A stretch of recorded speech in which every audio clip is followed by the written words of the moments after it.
14 मार्च होली का दिन सुबह लगभग 8 बजे हम लोग छत पे आ गए थे। मॉर्निंग की स्टडी करने के बाद, मॉर्निंग में एक स्लॉट लगाने के बाद हम लोग डेली छत पे ज़रूर आते हैं ताकि एक्सरसाइज कर सके। मैं स्किपिंग करती हूँ, वॉकिंग करती हूँ, ताकि थोड़ा सा बॉडी जो है एक्टिव हो जाए वापस से, क्योंकि सुबह से उठ के बैठे रहने पे फिर जो है थोड़ा सा नीड होती है कि बॉडी फिजिकल एक्टिविटी कर ले। तो हस्बैंड जो है वो लठ गाड़ रहे थे और ऐसे एक्सरसाइज कर रहे थे।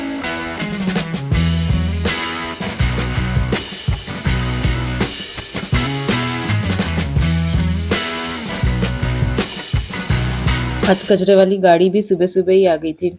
वैसे इसका कोई फिक्स नहीं होता, कब ये शाम को आ जाए, दोपहर में आ जाए, सुबह आ जाए, कोई फिक्स ही नहीं होता है इसका। फिर थोड़ी देर में हस्बैंड के फ्रेंड आए गए थे होली खेलने के लिए, तो हमने उनके साथ होली खेली। फिर कॉलोनी में भी होली खेली। फिर हम उनके यहाँ चले गए, उनके फ्रेंड के यहाँ चले गए होली खेलने। फिर वहाँ से हम लोग राजवाड़ा वगैरह पूरा घूमे, जिसका व्लॉग मैंने बना के डाला था अपने चैनल पे। तो फिर ऐसे गई हमारी होली। और फिर शाम को मैं वापस से बैठ गई थी अपनी पढ़ाई करने के लिए, क्योंकि त्योहार हो या कुछ भी हो, हमारी स्टडीज़ होती रहनी चाहिए। अगर हेल्थ खराब है और उस दिन हम नहीं पढ़ पा रहे तो कोई बात नहीं, उस दिन हमने नहीं पढ़ा वो चल जाएगा। पर अगर हेल्थ हमारी अच्छी है तो फिर चाहे त्योहार हो या कुछ भी हो, हमारी डेली के 3-4 घंटे तो निकलने ही चाहिए। जब कोई फेस्टिवल नहीं है तो उससे ज़्यादा निकल जाए तो और अच्छी बात है, पर अगर फेस्टिवल है तो उस फेस्टिवल को मैनेज करते हुए कम से कम आप कोशिश करिए कि आप 3 से 4 घंटे का टाइम अपना निकाल पाओ पढ़ाई के लिए, क्योंकि जो हमारा टारगेट है उसके लिए सबसे इम्पोर्टेंट है कि हम हमेशा कंसिस्टेंट बने रहे। ज़्यादा नहीं टाइम निकल पा रहा है तो डेली थोड़ा-थोड़ा पढ़ते रहे। कहते हैं ना, बूँद-बूँद से घट भरता है, तो वही बूँद-बूँद हमें हमेशा भरते रहना है। एक दिन ऐसा आएगा जिस दिन घट भर जाएगा और जो हमारा टारगेट था, जो एग्ज़ाम क्रैक करने का हमने सोच रखा था, वो ज़रूर हो जाएगा।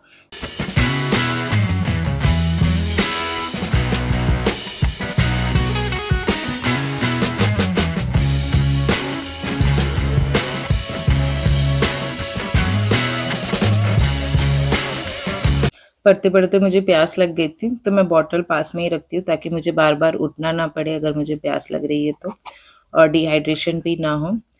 फिर इस तरह से 2 घंटे मैंने अपने स्टडी की थी, ये स्लॉट मेरा 2 घंटे का था। अब काफ़ी बच्चों के एग्ज़ाम खत्म हो गए हैं, कुछ बच्चे हैं जिनके 17 तक एग्ज़ाम खत्म हो जाएँगे, तो उसके बाद मेरे पास टाइम थोड़ा-सा ज़्यादा होगा मेरी स्टडीज़ के लिए।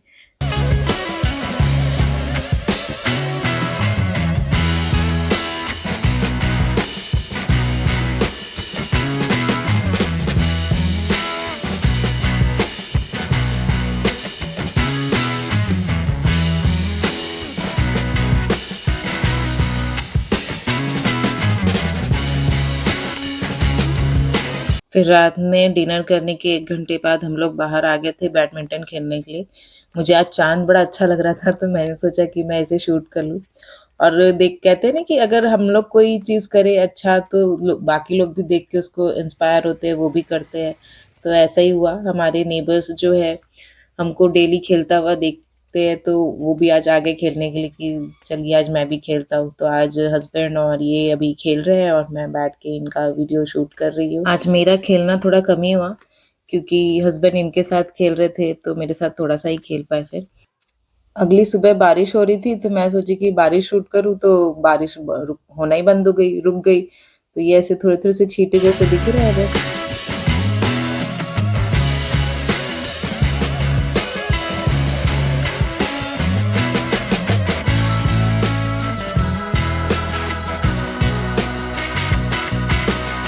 फिर हस्बैंड के कॉलेज जाने के बाद मैंने 1 घंटे का एक नैप लिया और फिर उसके बाद नहा के फिर अपना घर का जो छोटा-मोटा काम होता है वो निपटाती हूँ। तो आज मुझे बेडशीट चेंज करनी थी, साथ में ये जो कंबल है वो रखना था। इंदौर में तो ठंडी बिल्कुल ही जा चुकी है, अब ठंडी लगती ही नहीं है। तो मुझे बेडशीट चेंज करना था, साथ में मैंने सोचा कि क्यों ना लगे हाथ तो जो कंबल है उसको भी अंदर रख दिया जाए, क्योंकि वो ऐसे ही पड़ा हुआ है। और मैं हमेशा मॉस्किटो नेट में ही सोती हूँ क्योंकि मच्छर का काटा मुझसे बर्दाश्त नहीं होता। तो मेरे पास मॉस्किटो नेट और फिर वो रैकेट वो हमेशा रहता है।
मैं घर को व्यवस्थित करने, सब कुछ साफ-सुथरा रखने पे उतना ध्यान नहीं देती। मुझसे ये चीज़ें उतनी नहीं हो पाती क्योंकि मेरा फर्स्ट प्रायोरिटी मेरी पढ़ाई होती है। तो अगर मैं पढ़ाई से कभी बोर हो गई, मुझे भी पढ़ने का मन नहीं कर रहा है, तो फिर मैं ऐसे छोटे-मोटे काम निपटा लेती हूँ। तो मेरे जैसे और भी आप सब जो है, आप लोग भी अपनी फर्स्ट प्रायोरिटी पे अपनी स्टडीज़ को रखिए अभी क्योंकि घर के काम तो हमेशा लगे ही रहेंगे, वो कभी खत्म नहीं होने वाले हैं। आपको कुछ ना कुछ याद आ ही जाएगा कि अरे ये करना बाकी है, वो करना बाकी है। तो उनमें जो सबसे ज़्यादा इम्पोर्टेंट है, उनको आप एक जगह एक डायरी में लिख लीजिए कि मुझे ये काम करना है और फिर जब आप स्टडी करके बोर हो जाए, आपको थोड़ा-सा उठने का मन करे, थोड़ा ब्रेक लेने का मन करे, तब उन कामों को निपटा लो। इससे क्या होगा कि आपकी पढ़ाई भी होती रहेगी और जो आपके सबसे इम्पोर्टेंट काम है वो भी हो जाएँगे। अगर आप पहले अपने काम करोगे घर के उसके बाद सोचोगे कि मैं पढ़ाई करूँ, तो ऐसा नहीं हो पाता है क्योंकि हम घर के काम सारे करके इतना थक जाते हैं कि बाद में उस प्रोडक्टिविटी के साथ हम पढ़ाई नहीं कर पाते हैं। इसलिए पहले पढ़ाई करो, पढ़ाई के बीच में जो आप ब्रेक ले रहे हो उसमें आप अपने छोटे-मोटे काम घर के निपटाओ और फिर से पढ़ाई पे बैठ जाओ। फिर उसके बाद आपको कोई ब्रेक लेना होगा उसमें ऐसे करके आपकी पढ़ाई भी हो जाएगी और आपके काम भी हो जाएँगे। और जो काम ज़रूरी नहीं है उसको बाद के लिए छोड़ दो क्योंकि सारे काम करना ज़रूरी नहीं होते हैं। फिर वापस से मैं अपनी पढ़ाई करने बैठ गई थी। अब बच्चे उतने आ नहीं रहे हैं ट्यूशन में, तो मुझे ज़्यादा टेबल बेंच की ज़रूरत है नहीं, तो मैंने यहाँ से एक बेंच को हटा दिया है और 2 डेस्क को कंबाइन कर दिया है। उसको भी मैंने अपना स्टडी टेबल के टाइप में बना लिया है। तो क्या है कि मैं अपने बेडरूम में भी पढ़ सकती हूँ और इस रूम में भी पढ़ सकती हूँ, तो मेरे पास दोनों रूम में अच्छी खासी जगह है, प्लेस है पढ़ाई करने के लिए।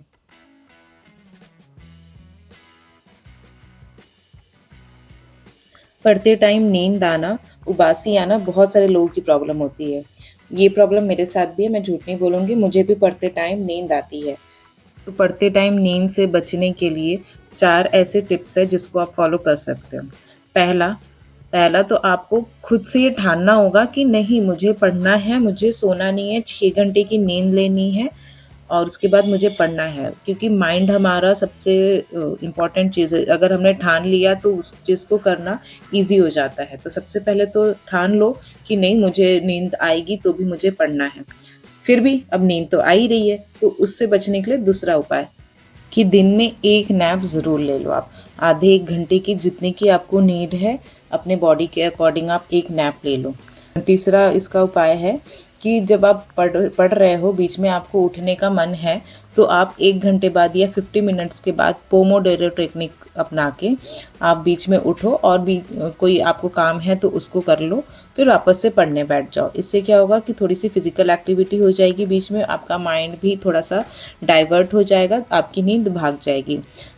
4th टिप है कि आप जब आपका मन उब गया है पढ़ के, तो बीच में उठ के आप कोई ऐसा प्रोडक्टिव काम करो जिसको करके आपको अच्छा लगता है, आपको खुशी मिलती है। जैसे मैं तो आजकल वीडियो बनाती हूँ, वीडियो एडिट करती हूँ, जो मुझे अच्छा लगता है करना और उसको करने के बाद मेरी नींद भाग जाती है। वैसे भी इसमें टाइम लगता है, 15-20 मिनट, आधे घंटे इसमें लग जाते हैं और उसके बाद मेरा जो है नींद भाग जाती है। तो आप भी कोई ऐसा प्रोडक्टिव काम देखो जो आपको करने में अच्छा लगता है, उस काम को करो और आपकी नींद पक्का है कि भाग जाएगी। तो आप ये 4 टिप अपना के देखो आपको पढ़ते टाइम जो नींद आने की प्रॉब्लम है वो दूर होगी। आप ये करके देखो।